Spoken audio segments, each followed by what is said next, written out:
السلام علیکم ورحمۃ اللہ وبرکاتہ۔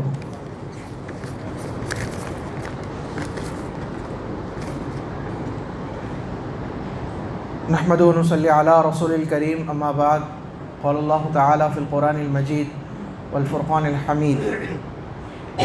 بسم اللہ الرحمن الرحیم۔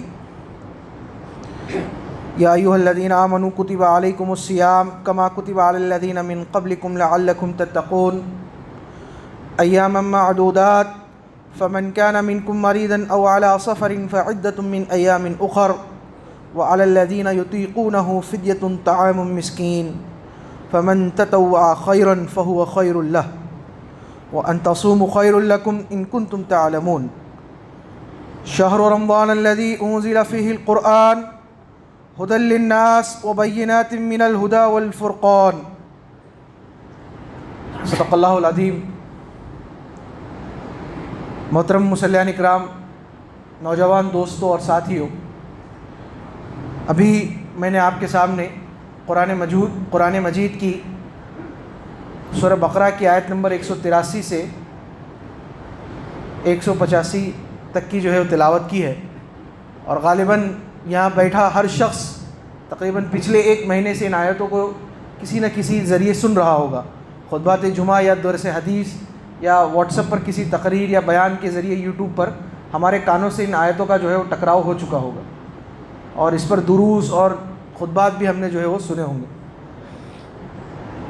اسی سے متعلق کچھ اہم چیزیں آج آپ کے سامنے وہ رکھنی ہے، ان آیات سے متعلق جو اللہ رب العالمین نے اس میں بیان کیا، ایک اہم نقطہ۔ دوسرا، رمضان سے متعلق کچھ باتیں وہ آپ کے سامنے رکھنی ہے۔ دو تین الگ موضوعات ہیں، ان دو سے تین موضوعات پر وہ آپ کے سامنے مختصراً وہ گفتگو ہوگی۔ سب سے پہلے جس آیت کا میں نے ابھی تلاوت کیا اس کا ترجمہ تو ہم سب جانتے ہیں۔ اللہ رب العالمین کہتا ہے کہ اے لوگوں جو ایمان لائے ہو، ہم نے آپ پر روزے فرض کیے جیسا کہ پچھلی امتوں پر فرض کیے تھے، شاید کہ تم میں وہ تقویٰ کی صفت پیدا ہو جائے۔ اس کے بعد دوسری آیت جس میں اللہ تعالیٰ بیان فرماتے ہیں کہ رمضان وہ مہینہ ہے جس میں ہم نے قرآن مجید کو وہ نازل فرمایا، اور یہ فرقان ہے اور ہدایت ہے لوگوں کے لیے۔ اس کے بعد آگے کی بہت ساری آیتیں ہیں جس کو بھی میں نے تلاوت نہیں کی۔ ان دو آیتوں سے متعلق آج ہماری وہ گفتگو ہے انشاءاللہ۔ سب سے پہلے یہاں بیٹھا ہر شخص، بلکہ اس امت کے ہر شخص کو اللہ رب العالمین کا شکر ادا کرنا چاہیے اس بات پر کہ اللہ رب العالمین نے ہمیں اپنی زندگی میں دوبارہ ایک رمضان عطا فرمایا۔ ہم اللہ کا جتنا شکر ادا کریں اتنا کم ہے، اس لیے کہ اس بات کی کوئی گارنٹی نہیں کہ آتا رمضان مجھے یا آپ کو نصیب ہوگا۔ ہم میں سے کوئی اس بات کی گارنٹی نہیں لے سکتا کہ آتے رمضان میں سے یہاں بیٹھا کوئی شخص زندہ رہے گا کہ نہیں رہے گا۔ تو ہو سکتا ہے کہ یہ میری زندگی کا آخری رمضان ہو، تو اللہ کا جتنا ہم شکر ادا کریں اس بات پر کم ہے کہ اللہ نے مجھے یہ رمضان عطا فرمایا۔ ہمارے ایسے بہت سے دوست احباب ہیں جن سے آپ بھی واقف ہیں، جن سے میں بھی واقف ہوں، رمضان سے 3 دن پہلے بیچاروں کا انتقال ہو گیا، کچھ کا 1 ہفتے پہلے انتقال ہو گیا، 1 مہینے پہلے انتقال ہو گیا۔ یعنی پچھلا جو رمضان گزرا وہ بیچاروں کا آخری رمضان تھا، یہ رمضان انہیں نصیب نہیں ہوا۔ میں اور آپ اللہ کے بڑے خوش نصیب بندے ہیں کہ اللہ نے ہمیں رمضان کا مہینہ نصیب فرمایا، جس کے تعلق سے اللہ کے رسول صلی اللہ علیہ وسلم کہتے ہیں کہ جیسے ہی رمضان المبارک کا چاند نظر آتا ہے، یہ رمضان کا مہینہ شروع ہوتا ہے، اللہ رب العالمین شیاطین کو زنجیروں کے اندر جکڑ لیتا ہے، قید کر لیتا ہے۔ جس طرح قیدی کے گلوں میں زنجیر ڈالی جاتی ہے نا، قیدی کو دونوں ہاتھوں میں دونوں پیر میں گلے میں قلادہ ڈال کے اس کو جکڑ لیا جاتا ہے، اللہ کے رسول صلی اللہ علیہ وسلم کہتے ہیں کہ شیطان کو اللہ تعالیٰ اس طرح جکڑ لیتا ہے۔ جنت کے دروازے اللہ تعالیٰ کھول دیتا ہے، جہنم کے دروازے بند کر دیتا ہے۔ ایک دوسری حدیث ہے جس میں اللہ تعالیٰ کہتے ہیں کہ ایسے بہت سے جہنمی جن کی تقدیر میں جہنم میں جانا لکھا ہوتا ہے، اللہ رب العالمین رمضان کی برکت سے ان جہنمیوں کو جہنم سے نجات دے دیتا ہے۔ یہ مبارک مہینہ اللہ نے ہمیں اور آپ کو وہ عطا فرمایا۔ ہمیں اللہ کا جتنا شکر ادا کرے اس کم ہے۔ اچھا، یہ اللہ رب العالمین نے یہ جو مہینے کو اتنی فضیلت دی ہے کہ اللہ رب العالمین نے کہا کہ جنت کے دروازے کھول دیتا ہے، جہنم کے دروازے اللہ رب العالمین بند کر دیتا ہے، شیاطین کو قید کر لیتا ہے۔ دوسری ایک اہم فضیلت اللہ تعالیٰ نے یہ بتائی کہ رمضان کی جو راتیں ہوتی ہے وہ غروب آفتاب سے لے کے طلوع فجر تک پوری رات کا وقت وہ ہے تہجد کا وقت ہوتا ہے. عموماً عام دنوں میں تہجد کب پڑھی جاتی ہے؟ اللہ تعالیٰ پہلے آسمان پر کب آتا ہے؟ احادیث کے اندر ہے نا کہ رات کے آخری پہر میں آتا ہے کہ بس جب بندہ ہاتھ اٹھائے تو اللہ اس کی دعا کو قبول کرتا ہے. لیکن اللہ کے رسول ہم کہتے ہیں کہ رمضان کی راتیں وہ اتنی اہم ہوتی ہے کہ جیسے ہی سورج غروب ہوتا ہے اللہ رب العالمین آسمان کے پہلے آسمان پہ آتا ہے اور کہتا ہے کہ میرا بندہ ہاتھ اٹھا کے دعا مانگے، میں اس کی دعا فوراً کیا کروں گا؟ قبول کروں گا. یعنی وہ جو رات کا تیسرا پہر عام دنوں میں ہوتا ہے وہ رمضان کی پوری رات کو فضیلت جو ہے وہ حاصل ہوتی ہے. اتنی ساری فضیلتیں رمضان کو کیوں دی اللہ رب العالمین؟ رمضان بھی 12 مہینوں کی طرح ایک مہینہ ہے. جیسے شوال ہے، رجب ہے، شعبان ہے، ذوالقعدہ ہے، ذی الحجہ ہے، محرم ہے، انہی طرح مہینوں کی طرح رمضان بھی ایک مہینہ تھا. لیکن اللہ نے ان 11 مہینوں میں، ان 12 مہینوں میں سے رمضان کو کیوں اتنی فضیلت دی؟ اصل سوچنے کی بات یہ ہے، ہم رمضان کی فضیلت پر گفتگو ضرور کرتے ہیں لیکن رمضان کو یہ فضیلت ملی کیوں، ہم اس پر گفتگو نہیں کرتے. یہ بہت اہم مدعا ہے، اسے سمجھنے کی ضرورت ہے. جب تک ہم اس وجہ کو نہیں سمجھیں گے ہم رمضان کی جس طرح قدر کرنی چاہیے قدر نہیں کر پائیں گے. ہاں ہم زبان سے اللہ کا شکر ادا کر لیں گے کہ اللہ تیرا شکر ہے کہ تو نے ہم کو رمضان دیا، نصیب فرمایا، لیکن ایک شکر ہوتا ہے دل سے ہوتا ہے. زبان ہلانی نہیں پڑتی، آپ کا دل جو ہے کیا کرتا ہے؟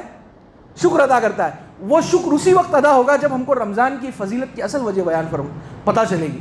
اللہ تعالیٰ ابھی جو آیت میں نے آپ کے سامنے تلاوت کی اس آیت کے اندر اللہ تعالیٰ کہہ رہا ہے کہ ہم نے رمضان کو جو فضیلت دی ہے اس کی بنیادی وجہ یہ ہے کہ شہر رمضان الذی انزل فیہ القرآن، ہم نے رمضان کے مہینے میں قرآن مجید کو نازل فرمایا. قرآن کی نزول کی وجہ سے اللہ رب العالمین نے رمضان کو یہ فضیلت دی ہے.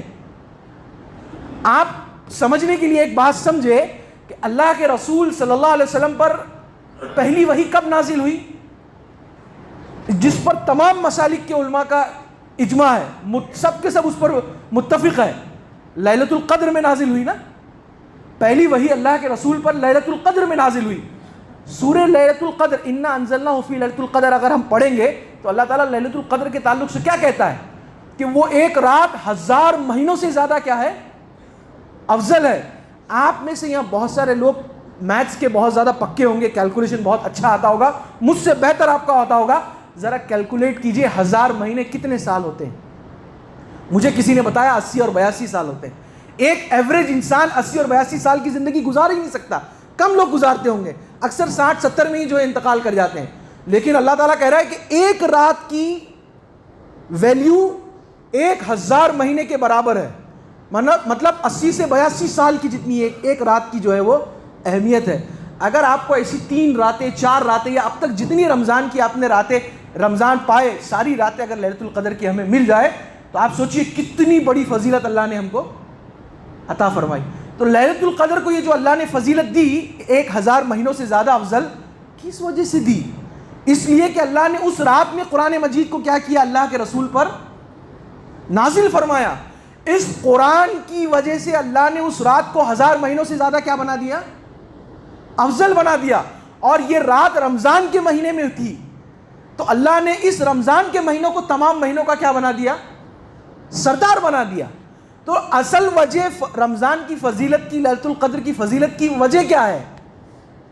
یہ وہ قرآن مجید ہے جو اللہ رب العالمین نے نازل فرمایا. قرآن مجید کی اتنی فضیلت صرف اسی لیے ہے کہ اب قرآن مجید کے بعد اللہ کی کوئی کتاب نازل ہونے والی نہیں.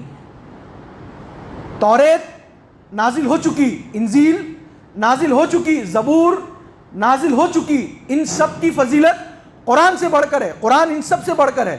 اس کی وجہ یہ ہے کہ توریت کے بعد دوسری کتاب آنی تھی، زبور کے بعد دوسری کتاب آنی تھی، انجیل کے بعد قرآن آنا تھا، لیکن اب قرآن کے بعد کوئی کتاب نہیں آئے گی. اسی لیے اللہ نے اس کتاب کی اتنی بابرکت، اس کتاب کو اتنی اہمیت دی کہ جس مہینے میں نازل کیا اس مہینے کو جہنم سے نجات کا مہینہ بنا دیا، اس مہینے کو جنت میں داخل ہونے کا مہینہ بنا دیا. جس رات میں نازل کیا اس رات کو 1000 مہینوں سے زیادہ افضل کر دیا. اس کے بعد آخری نقطہ میں آپ کے سامنے اس تعلق سے کہوں گا کہ اللہ کے جس رسول پر اس کتاب کو نازل کیا، محمد مصطفیٰ صلی اللہ علیہ وسلم پر نازل ہوئی نا. قرآن کی برکت سے اللہ تعالیٰ نے محمد مصطفیٰ صلی اللہ علیہ وسلم کو تمام انبیاء کی جو ہے امامت عطا فرمائی. حضرت ابراہیم علیہ السلام کے تعلق سے آتا ہے کہ سارے انسانوں کے کیا ہے؟ امام ہے نا. اللہ تعالیٰ کہتا ہے کہ ہم نے آپ کو انسانیت کا کیا کیا؟ امام بنایا. لیکن اللہ کے رسول صلی اللہ علیہ وسلم کے تعلق سے آتا ہے کہ اللہ کے رسول کو اللہ تعالیٰ نے تمام انبیاء کا امام بنایا. معراج کے واقعے پہ اللہ کے رسول جب اقصیٰ پہنچے، مسجد اقصیٰ پہنچے، تو براق پر اوپر جانے سے پہلے کیا کیا اللہ کے رسول نے؟ تمام انبیاء کی امامت کرائی. آدم علیہ السلام پیچھے کھڑے ہیں، نوح علیہ السلام پیچھے کھڑے ہیں، ایوب علیہ السلام پیچھے کھڑے ہیں، ادریس علیہ السلام پیچھے کھڑے ہیں، موسیٰ علیہ السلام پیچھے کھڑے ہیں. تمام انبیاء، جتنے رسول اللہ نے بھیجے، جتنے انبیاء بھیجے، وہ تمام کے تمام کس کے پیچھے کھڑے ہیں؟ محمد مصطفیٰ صلی اللہ علیہ وسلم کے پیچھے کھڑے ہیں. اور امامت کون کر رہا ہے؟ اللہ کے رسول صلی اللہ علیہ وسلم کر رہے ہیں. کیوں؟ اس قرآن کی برکت سے، کیونکہ قرآن اللہ کے رسول پر نازل ہوا. تو آپ سوچیں کہ اللہ نے قرآن کی کتنی اہمیت بیان فرمائی. جس مہینے پہ نازل ہوا اس مہینے کو افضل بنا دیا، جس رات میں نازل ہوا اس رات کو افضل بنا دیا، جس نبی پہ نازل ہوا اس نبی کو تمام انبیاء پر کیا کر دی؟ فضیلت دے دی. ہمارا کیا معاملہ ہے اس قرآن کے ساتھ؟ ہم اس قرآن سے ہمارا کیا رشتہ ہے؟ ہمارے کیا تعلقات ہیں؟ اس بات کا جائزہ لینے کی ضرورت ہے. اگر ہم اس قرآن مجید کی صرف تلاوت کرتے ہیں تو ثواب تو ضرور ملے گا، لیکن اس کا حق ادا نہیں ہوگا. اس لیے کہ اللہ رب العالمین نے قرآن مجید تلاوت کرنے کے لیے نازل نہیں کیا. ایک قرآن، دو قرآن، تین قرآن، چار قرآن، بالکل آپ کو ثواب ملے گا، لیکن آپ نے قرآن کا حق ادا نہیں کیا. قرآن نازل ہوا عمل کرنے کے لیے، قرآن نازل ہوا قرآن کو سمجھنے کے لیے، قرآن نازل ہوا کہ قرآن کے پیغام کو لوگوں تک پہنچانے کے لیے. اگر ہم نے صرف قرآن کی تلاوت پہ اپنا وقت لگایا تو ثواب تو ملے گا، الف پر 10 نیکی، لام پر 10 نیکی، میم پر 10 نیکی، لیکن ہم نے قرآن کا حق ادا نہیں کیا. اور آپ سوچیں کہ اگر ہم قرآن کے ساتھ یہ کھلواڑ کریں گے تو جس وجہ سے اللہ نے اللہ کے رسول کو فضیلت دی، رمضان کو فضیلت دی، لیلۃ القدر کو فضیلت دی، اللہ رب العالمین، اللہ کے رسول صلی اللہ علیہ وسلم کی حدیث ہے جس میں اللہ کے رسول کہتے ہیں قیامت کے روز قرآن حجت بن کر آئے گا کہ اللہ تعالیٰ اس نے میرا حق ادا نہیں کیا. ایک شخص جنت میں جا رہا ہوگا، صحیح حدیث آپ کے سامنے بیان کر رہا ہوں، ایک شخص کے جنت میں جانے کا فیصلہ کر دیا جائے گا. وہ جنت میں جا رہا ہوگا، قرآن آئے گا اور کہے گا اللہ تعالیٰ اسے جنت میں آپ کیسے داخل کر رہے ہیں؟ اس نے میرا حق ادا نہیں کیا، اس نے مجھے سمجھا نہیں، مجھ پر عمل نہیں کیا، میری دعوت لوگوں تک نہیں پہنچائی. اس شخص کا جنت میں جانا کینسل ہو جائے گا اور وہ جہنم میں چلا جائے گا.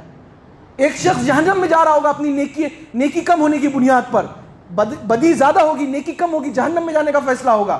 قرآن آئے گا اور کہے گا اللہ تعالیٰ اس نے میری تلاوت کی، اللہ تعالیٰ اس نے مجھے سمجھا، اس نے مجھے پڑھا، اس نے لوگوں تک میری دعوت کو کیا کیا؟ پھیلایا. میں تجھ سے سفارش کرتا ہوں کہ اللہ تو اس کو معاف کر دے. اللہ کے رسول کہتے ہیں قرآن کی سفارش پہ اللہ اس جہنمی کو معاف کر دے گا. ہم اپنے نفس کا جائزہ لے، احتساب کرے کہ ہم قرآن کو کتنی اہمیت دیتے ہیں اپنی زندگی میں. ہم قرآن کا کیا درجہ رکھتے ہیں اپنی زندگی میں. کیا صرف قرآن لپیٹ کر چومنے کے لیے اور سینوں پہ لگانے کے لیے ہے؟ بیٹیوں کی بدائی کے وقت ان کے سر پہ رکھنے کے لیے ہے؟ یا تعویذ کے طور پر پڑھ کے دم کرنے کے لیے ہے؟ نہیں. قرآن عمل کی کتاب ہے، قرآن سمجھنے کی کتاب ہے. اگر ہم نے قرآن کا وہ حق ادا نہیں کیا تو یقین جانیے ہم نے قرآن کے ساتھ کھلواڑ کیا. اور اللہ رب العالمین کا ایسا نہ ہو کہ اللہ رب العالمین، ہم نے حج تو کیے ہوں گے، ہم نے زکوٰۃ تو دی ہوگی، ہم نے مسکینوں کو کھانا تو کھلایا ہوگا، جنت میں جاتے جاتے قرآن کا حق ادا نہ کرنے کی وجہ سے کہیں ایسا نہ ہو کہ ہم جہنم میں چلے جائے. میں پھر آپ سے کہتا ہوں اللہ کا شکر ادا کیجئے کہ رمضان نصیب کیا اللہ نے. جتنے رمضان گزر گئے وہ گزر گئے، اب جو رمضان کے روزے بچے ہیں اللہ کا شکر ادا کیجئے اور رمضان میں قرآن کا حق ادا کیجئے، تلاوت کیجئے، قرآن کے ترجمے کو، اس کی تفسیر کو سمجھیے، اس پر عمل کیجئے اور اس کی دعوت لوگوں تک کیا کیجئے؟ پہنچائیے. تب آپ قرآن کا کیا کریں گے؟ حق ادا کریں گے. اگر ہم نے یہ کام نہیں کیا تو ہم نے قرآن کے ساتھ کیا کیا؟ کھلواڑ کیا. میں نے آپ کے سامنے جو باتیں بیان کی، میں نے اپنی من کی باتیں نہیں کی، میرے دماغ کا کوئی کھیل نہیں تھا جو میں نے آپ کے سامنے یہ سب رکھا. یہ میں نے احادیث کی روشنی میں یہ ساری باتیں آپ کے سامنے رکھی ہے. تو آپ اس کو سیریسلی لیں. ہم جو ہے وہ رمضان المبارک کے مہینے کو سیریسلی لیں، رمضان کی مبارک راتوں کو، رمضان کی مبارک دنوں کو سیریسلی لیں اور قرآن مجید کو سمجھنے کی جو ہے وہ کوشش کریں. آخری عشرے میں الحمدللہ ہم اس بات کی کوشش کرتے ہیں جماعت کی طرف سے، جماعت اسلامی کی طرف سے، کہ مطالعہ قرآن کی نشست رکھیں جس میں قرآن کو سمجھنے کی کوشش کرتے ہیں تاخراتوں کے اندر. الحمدللہ اس سال بھی ہم نے مطالعہ قرآن کی نشستیں رکھی ہوئی ہے الگ الگ جگہوں پر. آپ ان نشستوں میں شریک ہوں. ضروری نہیں کہ تنور کی مسجد میں ہو رہا ہے تو آپ تنور کے مصلی ہے تو تنور میں آئے. نہیں, جہاں کہیں بھی مطالعہ قرآن کی نشست ہو رہی ہے, جہاں کہیں بھی قرآن کی تفسیر ہو رہی ہے, آپ کی اگر مسجد نہیں بھی ہے تب بھی آپ قرآن سمجھنے کے لیے وہاں کیا کیجئے, جائیے. جتنے قدم آپ چل کر جائیں گے اللہ اتنے قدم آپ کی کیا کرے گا, نیکی لکھے گا, آپ کے گناہوں کو کیا کرے گا, معاف کرے گا. تو قرآن کو سمجھیے, قرآن کی دعوت کو آگے بڑھائیے. دوسرا اہم پہلو جو رمضان سے متعلق آپ کے سامنے رکھنا ہے وہ یہ ہے کہ اللہ کے رسول صلی اللہ علیہ وسلم کی ایک حدیث مبارکہ ہے جس میں اللہ کے رسول صلی اللہ علیہ وسلم نے ممبر پر قدم رکھا, ممبر کی پہلی سیڑھی پر قدم رکھا تو آمین کہا, دوسری سیڑھی پر قدم رکھا تو آمین کہا, تیسری پر قدم رکھا تو آمین کہا, زور سے کہا آمین کر کے. صحابہ کرام رضوان اللہ اجمعین نے پوچھا یا رسول اللہ, اس سے پہلے تو کبھی آپ نے ممبر پر قدم رکھتے ہوئے آمین نہیں کہا, اس سے پہلے تو کبھی آپ نے جو ہے وہ اس طرح زور سے آمین نہیں کہا, ابھی کیوں کہا؟ اللہ کے رسول نے کہا کہ حضرت جبرائیل نے دعا مانگی, حضرت جبرائیل نے 3 دعا مانگی, ان 3 دعاؤں پر میں نے آمین کہا. فرشتوں کے سردار جبرائیل دعا مانگ رہے ہیں, نبیوں کے سردار محمد مصطفیٰ اس پر آمین کر کے کیا لگا رہے ہیں, مہر لگا رہے ہیں. ان 3 دعاؤں میں سے ایک دعا حضرت جبرائیل نے یہ مانگی کہ ہلاک ہو جائے وہ شخص, برباد ہو جائے وہ شخص, نامراد ہو جائے وہ شخص جسے رمضان کا مہینہ نصیب ہو اور وہ اپنی گناہوں کی مغفرت اللہ سے نہ کرا پائے. رمضان کا مہینہ نصیب ہو اور وہ اپنی گناہوں کی مغفرت نہ کرا پائے. اللہ کے رسول نے کیا کہا اس پر, آمین کہا. آپ یقین جانیے اپنے گناہوں کی مغفرت مانگ لیجئے, اللہ سے توبہ کیجئے, اللہ سے معافی مانگیے. ہم میں سے کوئی یہاں پارسا نہیں ہے, ہم میں سے کوئی یہ نہیں کہہ سکتا کہ میں گناہوں سے پاک ہوں, کوئی یہ نہیں کہہ سکتا کہ میں نے اب تک اپنے تمام گناہوں کی اللہ سے معافی مانگ لی. کیا بھروسہ آپ کی توبہ قبول ہوئی بھی کہ نہیں ہوئی. آپ اللہ سے توبہ استغفار کیجئے قبل اس کے کہ آپ کی دل کی دھڑکن رک جائے, آپ کی سانسیں رک جائے. اگر آپ کے گناہ معاف نہیں ہوئے, اللہ سے توبہ استغفار نہیں کیا آپ نے, اور آپ کی دھڑکنیں رک گئی, تو آپ جو ہے وہ خسارے میں رہیں گے. میں بھی خسارے میں رہوں گا اگر اپنے گناہوں کی توبہ ہم نے استغفار نہیں کی. اور اللہ تعالیٰ کتنا رحیم ہے, کتنا غفور ہے. اللہ تعالیٰ کہتا ہے کہ بندہ بس زبان سے رو دے, زبان سے صرف کہہ دے. دوسری جگہ اللہ تعالیٰ کہتا ہے کہ بندہ توبہ کے لیے صرف ایک آنسو گرا دے, آنکھوں سے ایک آنسو گرا دے, میں اس کے گناہوں کو معاف کر دوں گا. ایک حدیث ہے جس کو آپ نے 12 سنی ہوگی, میں پھر آپ کے سامنے بطور یاد دہانی پیش کرتا ہوں کہ ایک شخص تھا بنی اسرائیل کے اندر جس نے جو ہے وہ 99 لوگوں کا قتل کیا تھا. کتنے لوگوں کا؟ 99 لوگوں کا جو ہے وہ قتل کیا. اس کے بعد اسے احساس ہوا کہ یہ میں نے جو قتل کیا ہے لوگوں کا, یہ غلط کیا ہے. تو وہ ایک پادری کے پاس گیا اور کہا کہ میں نے 99 لوگوں کا قتل کیا ہے, کیا میرے گناہ معاف ہو سکتے ہیں, کہ اللہ مجھے بخش دے گا؟ اس پادری نے کہا کہ تو جاہل آدمی, بیوقوف, تو نے مظلوم لوگوں کو مارا ہے اور تو سمجھتا ہے کہ تو اب معاف کر دیا جائے گا؟ ہرگز نہیں, تیری توبہ قبول ہی نہیں ہو سکتی, تو معاف ہی نہیں کیا جا سکتا. طیش میں آ گیا وہ شخص اور اس نے اس پادری کو بھی کیا کیا, قتل کر دیا. 100 پورے ہو گئے, اب تک 99 تھے, اب اس پادری کا قتل کر کے اس نے کتنے تعداد پوری کر دی, 100 کی تعداد پوری کر دی. پھر کچھ دنوں کے بعد اس کے دل میں کچوکے آئے, اس نے کہا کہ نہیں, میں نے جو قتل کیے وہ غلط کیے. پھر بنی اسرائیل کے ایک عالم دین کے پاس گیا وہ پھر دوبارہ, اور اس نے کہا کہ میں نے 100 لوگوں کے قتل کیے ہیں, کیا اللہ میری توبہ قبول کر لے گا, کیا اللہ مجھے معاف کر سکتا ہے؟ عالم دین نے کہا بنی اسرائیل کے کہ کیوں نہیں, اللہ تو رحمان و رحیم ہے, اللہ تیری توبہ قبول کرے گا, بس شرط اس بات کی ہے کہ تیری توبہ سچی ہو, تو سچے دل سے توبہ کر کے اللہ یہ دوبارہ کام میں نہیں کروں گا. اور جس بستی میں تو رہتا ہے نا, یہ بستی میں تو نے گناہ کیے, اس بستی کو چھوڑ کر دوسری بستی کی طرف چلے جا, اللہ تیرے گناہوں کو کیا کرے گا, معاف کرے گا. اس بندے نے ہاتھ اٹھائی اور اللہ سے توبہ کی کہ اللہ میں معافی مانگتا ہوں کہ میں نے بیچارے 100 مظلوموں کو کیا کیا, قتل کیا, مجھے معاف کر دے. اور اپنی بستی چھوڑ کر وہاں سے ہجرت کر کے نکل گیا دوسری بستی کی طرف. اب وہ دوسری بستی کی طرف جا ہی رہا تھا, راستے میں ہی تھا کہ ملک الموت نے اسے آ گھیرا اور اس کی روح کیا ہوئی, قبض ہو گئی. اکثر ہم نے دیکھا ہوگا کہ جب روح قبض ہوتی ہے تو انسان کو جھٹکے لگتے ہیں, لگتے کہ نہیں لگتے؟ عام جب روح قبض ہوتی ہے تو انسان تڑپ ایسا جھٹکا لیتا ہے. اس انسان کی بھی جب روح قبض ہوئی تو اس کو جھٹکا لگا, تو وہ 2 قدم آگے جا کر کیا ہوا, زمین پر گر گیا. اب جو ہے وہ جنت کے فرشتے آ گئے اس بندے کی روح قبض کرنے کے لیے. جیسے ہی روح قبض کرنی شروع کی, فوراً جہنم کے فرشتے آ گئے اس کی روح قبض کرنے کے لیے, اور جنت کے فرشتوں کو روک دیا. جہنم کے فرشتوں نے کہ یہ تو گنہگار ہے, ہم اس کی روح قبض کریں گے, اس نے 100 لوگوں کا قتل کیا. جنت کے فرشتے کہہ رہے نہیں، اس نے توبہ کر لی، اس نے توبہ کر لی ہے، ہم اس کی روح قبض کریں گے۔ جہنم کے فرشتے کہتے ہیں کہ توبہ تو کی لیکن اب تک کوئی نیک عمل نہیں کیا، اب تک کیا کوئی نیک عمل نہیں کیا، تو یہ تو جہنم ہی ہے کر کے۔ اب دونوں کے درمیان جو ہے وہ جھگڑے ہو رہے ہیں، دو فرشتوں کے درمیان۔ اللہ کے رسول کی حدیث بیان کر رہا ہوں آپ کے سامنے، کوئی قصہ بیان نہیں کر رہا میں۔ اللہ کے رسول کہتے ہیں کہ دو فرشتوں کے درمیان جھگڑے ہو رہے ہیں، جنتی فرشتے کہتے ہیں کہ ہم اس کی روح لے جائیں گے، جہنمی فرشتے کہتے ہیں کہ ہم اس کی روح لے جائیں گے۔ اللہ تعالیٰ اس پورے معاملے کو دیکھ رہا ہوتا ہے، اللہ تعالیٰ تیسرے فرشتے کو نازل کرتا ہے وہاں پر حکم کے طور پر۔ وہ تیسرا فرشتہ ان دو فرشتوں کے درمیان آ کر کہتا ہے کیوں نہ اس بات پر فیصلہ کر لیا جائے کہ یہ بندہ جس بستی کے زیادہ قریب ہوگا، جس بستی کے زیادہ قریب ہوگا، جہنمیوں کے بستی کے اگر زیادہ قریب ہوگا تو جہنم کے فرشتے اس کی روح کیا کر لے جائے، اور اگر یہ جنتی بستی کے قریب ہوگا جہاں یہ ہجرت کر کے جا رہا تھا، اگر وہاں سے اس زمین کے قریب ہوگا، اس بستی کے قریب ہوگا، تو جنتی فرشتے اس کی روح کو کیا کر لیں، قبض کر لیں۔ تو اب دونوں نے زمین کو ناپنا شروع کیا۔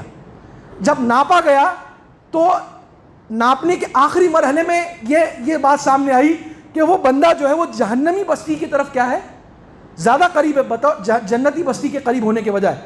اللہ کے رسول صلی اللہ علیہ وسلم کہتے ہیں کہ جب آخری بلش جب ناپا گیا تو اللہ تعالیٰ نے زمین کو سکوڑ دیا اور اس بندے کو جنتی بستی کے قریب کر دیا، اور جہاں جہنمی بستی کے جہاں پر قریب تھا اس زمین کو کیا پھیلا دیا۔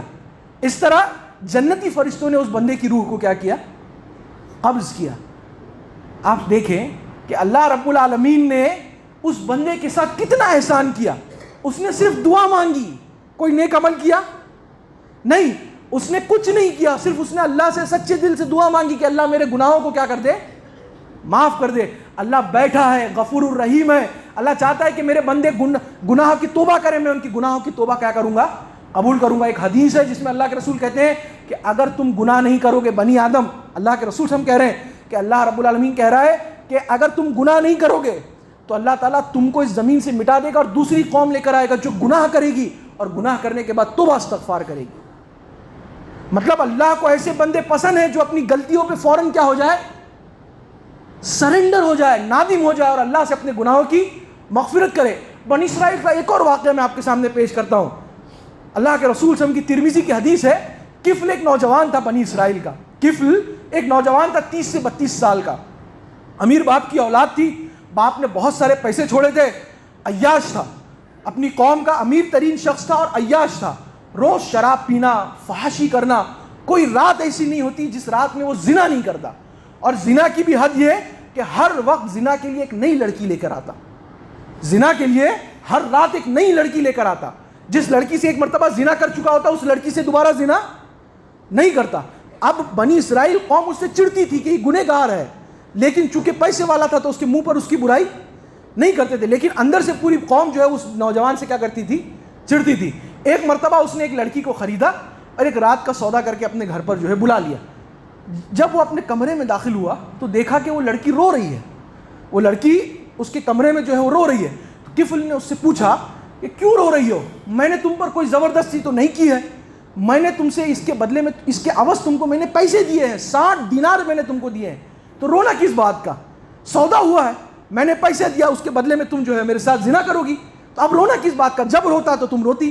تو اس لڑکی نے جواب میں کہا، کفل میں جو ہے وہ ایک عزت دار خاندان کی لڑکی ہوں، مجھے بھکمری نے، فاقے نے جو ہے وہ اس چوکٹ پہ لا کھڑا کیا کہ میں اپنی عزت بیچ رہی ہوں، اپنی عزت کا سودا کر رہی ہوں، میں نے کبھی اس سے پہلے اپنی عزت کا سودا نہیں کیا، میرے بھوک نے، میری فاقے نے، میری غریبی نے مجھے اس در پہ لا کے کھڑا کیا کہ آج میں تجھ سے اپنی عزت کا سودا کر رہی ہوں۔ جیسے اس لڑکی نے یہ بات کہی کفل کے آنسو گر گئے، کفل رونے لگا اور اس نے کہا کہ بہن جس طرح تو عزت کے ساتھ آئی تھی عزت کے ساتھ واپس چلی جا، اور جو پیسے میں نے تجھے دیے تھے وہ پیسے واپس لے جا اپنے ساتھ، مجھے ریٹرن کرنے کی ضرورت نہیں ہے۔ جب وہ لڑکی جانے لگی دروازے پہ پہنچی تو کفل نے کہا بہن ایک بات سننا ذرا میری سی، تو اللہ سے میرے لیے دعا کر کہ میں بڑا کمینہ شخص ہوں، بڑا ذلیل انسان ہوں، میں نے بہت گندی حرکتیں کی ہے، تو اللہ سے دعا کر کے اللہ میرے گناہوں کو کیا کر دے، معاف کر دے۔ اور اس کی آنکھوں سے آنسو گزری، وہ لڑکی اس کے کمرے سے جو ہے اپنے گھر چلی گئی۔ اب وہ لڑکی اپنے گھر پہنچی اور یہاں پر کفل کی روح قبض ہو گئی، اور یہاں پر کفل کیا ہوا، مر گیا۔ اب قفل کے تعلق سے قوم کیا تھی؟ پوری بنی اسرائیل کی قوم کیا تھی؟ بدزن تھی نا. اگر قفل کی لاش بنی اسرائیل کو مل جاتی تو کیا کہتے ہیں؟ گاڑ دو، نالائق انسان ہے. لوگوں کی عزتیں کیا کرتا تھا؟ لوٹتا تھا. لوگوں کی جو ہے وہ لڑکیوں کو جو ہے وہ عزتوں کو تار تار کرتا تھا. قوم جو ہے وہ اس سے اس قدر جو ہے خفا تھی. لیکن جب قوم نے صبح کی تو قفل کے دروازے پر لکھا دیکھا. اللہ تعالیٰ نے قفل کے دروازے پر ایک بڑی تختی لکھوا کے ٹنگوا دی. کیا لکھا؟ ان اللہ قد غفر للقفل، کہ اللہ تعالیٰ نے قفل کے سارے گناہ بخش دیے. قوم پریشان کہ زانی، شراب پینے والا، اللہ نے کیسے گناہ بخش دیے؟ اصل وجہ وہ تھی کہ اس لڑکی کے سامنے اس کے 2 آنسو جو ہے وہ گرے تھے، جس کو کسی نے نہیں دیکھا. صرف کس نے دیکھا؟ اللہ نے دیکھا. اور اللہ نے یہ اعلان کیا. یہ تختی لٹکانے کا مطلب یہ تھا کہ اللہ نے اعلان کیا قوم والوں کو کہ عزت کے ساتھ اس کی تدفین کرو. عزت کے ساتھ جو ہے اب اس کو جو ہے اس کا نام لینا تم، اس لیے کہ اس نے اپنے گناہوں سے کیا کی ہے؟ توبہ کی. اور اللہ نے اس کے گناہوں کو کیا کیا ہے؟ بخشا ہے. تو اللہ تو کہتا ہے کہ بندے کا ایک گرم آنسو چاہیے، ایک گرم آنسو چاہیے. آپ کی دل کی وہ کیفیت چاہیے اللہ کو. اللہ کہتا ہے میں رحیم ہوں، میں غفور ہوں، میں معاف کر دوں گا. بس بندہ ایک گرم آنسو گرا دے زمین پر، میں معاف کر دوں گا. سوچئے اتنا رحمان، اتنا رحیم، اتنا غفور، اتنا ستار ہمارا رب ہے. ہم سے چاہتا کیا ہے کہ ہم ایک آنسو گرا دے، ہم ایک مرتبہ نادم ہو جائے، ایک مرتبہ اپنی زبان سے کہہ دے کہ اللہ میں نے جو گناہ کیے معاف کر دے. اور وہ معاف کرنے کے لیے تیار بیٹھا ہے. اور ہمارا حال یہ ہے کہ ہم اللہ سے اپنے گناہوں کی استغفار ہی نہیں کرتے. اگر کرتے بھی ہے دعا، توبہ استغفار کی دعا بھی کرتے ہیں، تو بڑے ہی افسوس کے ساتھ کہنا پڑتا ہے بھائیوں، روایتاً رسماً کرتے ہیں. وہ دعائیں جو لکھی ہوتی نا رمضان کارڈ پر، ان کارڈ سے افطار کے وقت ان کارڈ کی دعاؤں کو پڑھ لیتے ہیں تاکہ وہ ایک مرتبہ وہ آیت دعائیں اوپر سے نیچے تک کیا ہو جائے؟ کورس کی طرح ختم ہو جائے. نہیں، اس طرح دعائیں نہیں مانگی جاتی. دعائیں تو دل سے مانگی جاتی ہے، احساسات، جذباتات سے مانگی جاتی ہے، آنسو گرا کر مانگی جاتی ہے، اللہ کے سامنے جھک کر مانگی جاتی ہے، اللہ کے سامنے گر کر مانگی جاتی ہے. اس طرح پڑھنے سے دعائیں نہیں مانگی جاتی. تو ہم دعائیں بھی مانگتے ہیں تو کیسی مانگ رہے ہیں؟ رسماً مانگ رہے ہیں، رواجن مانگ رہے ہیں، روایتی طریقوں سے مانگ رہے ہیں. نہیں، یہ روایتی دعائیں نہیں ہیں، بلکہ آپ نے کوئی عبارت پڑھ لی، اسی طرح ہے وہ. اللہ کہتا ہے مانگو میں دوں گا. افطار کے وقت کے تعلق سے اللہ کے رسول کی حدیث ہے جس میں اللہ کے رسول کہتے ہیں کہ اس وقت بندہ اللہ کے اتنے قریب ہوتا ہے. افطار کے وقت بندہ اللہ کے اتنے قریب ہوتا ہے کہ بندے کے منہ سے بس دعا نکلتی ہے اور اللہ اس دعا کو کیا کرتا ہے؟ قبول کرتا ہے. اس لیے کہ وہ 14 گھنٹے 15 گھنٹے بھوکا تھا، پیاسا تھا. کس کے لیے؟ کس کے لیے ہم بھوکے پیاسے تھے؟ اللہ کے لیے. اللہ کہتا ہے کہ تمام نعمتوں کا صلہ ہے جنت کی شکل میں، لیکن اللہ تعالیٰ کہتا ہے روزے کا صلہ میں ہوں. اللہ کے رسول کی حدیث ہے، آپ نے حج کیا، حج کے بدلے میں آپ کو کیا ملے گی؟ جنت ملے گی. آپ نے زکوٰۃ دی، زکوٰۃ کے بدلے میں کیا ملے گی؟ جنت ملے گی. آپ نے جتنے بھی نیک اعمال کریں گے اس کے بدلے میں کوئی نہ کوئی صلہ اللہ کیا کرتا ہے؟ دیتا ہے. لیکن روزے کے تعلق سے اللہ کہتا ہے، حدیث کے الفاظ ہے کہ روزے کا صلہ میں خود ہوں. تو آپ سوچیں کہ اللہ رب العالمین آپ کو دینے کے لیے بیٹھا ہے، اللہ آپ کا ہونے کے لیے بیٹھا ہے. شرط ہے کہ ہم اللہ کو اپنا بنا لیں، شرط ہے کہ ہم اللہ سے اپنی دل کی بات کیا کریں؟ رکھیں. تو ابھی جو 14-15 روزے چلے گئے ہیں، اگر ہم نے یہ کیفیت نہیں آئی تو یہ ہفتہ بچا ہے، ابھی یہ 5 دن اور آخری عشرہ بچا ہے. اللہ سے جڑ جائے، اللہ سے مانگ لے، جھولی پھیلا دے، فقیر بن جائے، فقیر بن جائے، اللہ کے سامنے ہاتھ پھیلا لے. یقین جانیے اگر آپ نے اپنی جھولی اللہ کے سامنے پھیلائی تو اللہ اتنا بے مروت نہیں ہے کہ آپ کی جھولی کو خالی لوٹا دے گا. انسانوں کی طرح نہیں ہے کہ معاف کرو ہٹا دے گا. جیسا کوئی فقیر آتا ہے تو ہم کیا کہتے ہیں؟ معاف کرو. اللہ تعالیٰ ایسا نہیں کرے گا. اللہ تعالیٰ کچھ نہ کچھ اس میں دے کر ہم کو کیا کرے گا؟ بشرط کہ ہم اپنی جھولی کو کیا کریں؟ پھیلائے. ابھی آخری عشرہ جو شروع ہونے والا ہے، اس کی اللہ کے رسول صلی اللہ علیہ وسلم نے اتنی فضیلت بیان فرمائی جس کی کوئی حد نہیں. اللہ کے رسول کہتے ہیں، حضرت عائشہ فرماتی ہیں کہ جب رمضان شروع ہوتا تو میں دیکھتی اللہ کے رسول کو کہ اللہ کے رسول نیکیوں کے لیے تیار ہو جاتے تھے، چاقو چوبند نظر آتے. پھر حضرت عائشہ فرماتی ہے دوسری حدیث میں اسی کے آگے کہ جب آخری عشرہ آتا، طاق راتیں آ جاتی، لیلۃ القدر کی آخری عشروں کی طاق راتیں 10 راتیں آ جاتی، تو میں دیکھتی کہ اللہ کے رسول صلی اللہ علیہ وسلم پہلے سے زیادہ اپنے آپ کو راتوں کے لیے کیا کر لیتے، تیار کر لیتے. پوری رات اللہ کے رسول صلی اللہ علیہ وسلم عبادت کرتے، نماز پڑھتے. ہمارا قوم کا نوجوان آخری عشرے میں کیا کرتا ہے؟ عید کی شاپنگ کرتا ہے، فلاں ہوٹل پر بیٹھ کر جو ہے وہ مال پوا کھاتا ہے. نوجوان کیا، ہمارے بوڑھے بھی کرتے ہیں. ہم نے آخری عشرے کی طاق راتیں اپنی لذت کے لیے، اپنی عیاشی کے لیے، اپنی خواہشات نفس کے لیے بنا لی، جبکہ اللہ کے رسول صلی اللہ علیہ وسلم کیا کرتے تھے؟ پوری رات جاگ کر اللہ کی کیا کرتے؟ عبادت کرتے. آپ سوچئے اگر ایک لیلۃ القدر ہمیں نصیب ہو جائے اپنی زندگی میں، آپ کی عمر 70 سال 75 سال ہے، اور اگر آپ کو ایک لیلۃ القدر نصیب ہو جائے تو آپ سوچئے کتنے سال کے 80 سے 82 سال کا آپ کو جو ہے وہ کیا ہو جائے گا؟ نیکیوں کا ثواب مل جائے گا. ہم قدر کریں، اس رمضان کی جو ہے وہ عزت کرے، آخری عشرے کی عزت کرے، قرآن مجید کی عزت کرے، لیلۃ القدر کی عزت کرے، اللہ کے سامنے اپنے ماتھے کو ٹکائے، اللہ کے سامنے اپنی جھولی کو جو ہے وہ پھیلائے. اللہ کہتا ہے کہ میں دینے کے لیے بیٹھا ہوں، بس بشرط کہ بندہ اپنے آپ کو کیا کرے؟ میرے سامنے جھکائے. آخر میں اللہ رب العالمین سے دعا ہے کہ اللہ رب العالمین ہم سب کو قرآن سے جوڑ دے، قرآن کو سمجھنے، اس پر عمل کرنے اور اس کی دعوت لوگوں تک پہنچانے کی ہمیں توفیق عطا فرمائے.